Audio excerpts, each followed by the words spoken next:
తిరుమలలో శ్రీవారి లడ్డూ ప్రసాదం తయారీకి వాడే నెయ్యి కల్తీ చేసిన కేసులో సిబిఐ ఆధ్వర్యంలోని సిట్ విచారణ పూర్తయింది.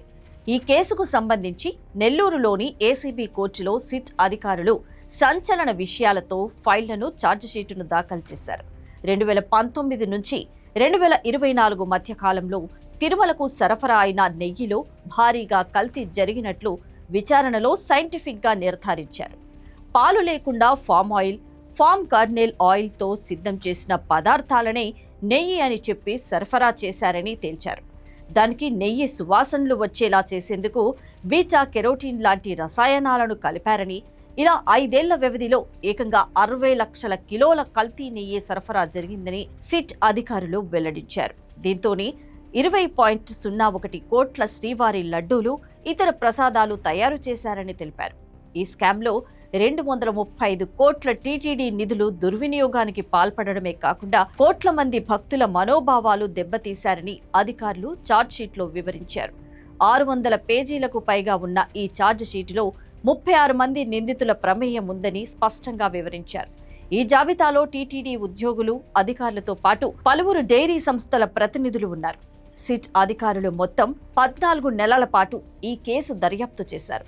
12 రాష్ట్రాల్లో సోదాలు చేశారు. గత ఏడాది మే నెలలో మొదటి ఛార్జిషీటు దాఖలు చేసినప్పుడు 24 మందిని నిందితులుగా చేర్చారు.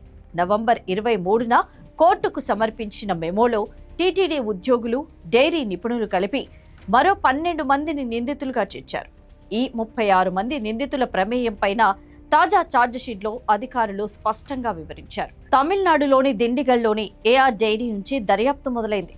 ఆ తర్వాత ఈ వ్యవహారంలో కీలక సూత్రధారులుగా బోలే బాబా ఏరోగానిక్ డైరీ డైరెక్టర్లు పామిల్ జైన్, విపిన్ జైన్ ఉన్నారని తెలిసింది. వీరు ఢిల్లీ, హర్యానా, రాజస్థాన్ల నుంచి రసాయనాలు తెప్పించి ఉత్తరాఖండ్లోనే కల్తీ నెయ్యి తయారు చేసి పంపారని విచారణలో వెల్లడైంది. అనంతరం మహారాష్ట్ర, కర్ణాటక, తెలంగాణ, ఉత్తరప్రదేశ్ తదితర రాష్ట్రాల్లో నిందితులను గుర్తించారు. ఈ కేసులో మొదట గత ఏడాది ఫిబ్రవరి 9న AR dairy MD Rajasekharan, Pomil Jain, Vipin Jain, Apurva Vinaykant చావ్లాలను, అనంతరం అజయ్ కుమార్ సుగంధ్, ఆశిష్ అగర్వాల్, హరిమోహన్ రాణాలను అరెస్టు చేశారు. కల్తీ నెయ్యి సరఫరా చేసిన ఏఆర్ వైష్ణవి, మాల్గంగా, బోలేబాబా డైరీలను 251 కోట్ల టీటీడీ సొమ్మును చెల్లించినట్లు అధికారులు గుర్తించారు.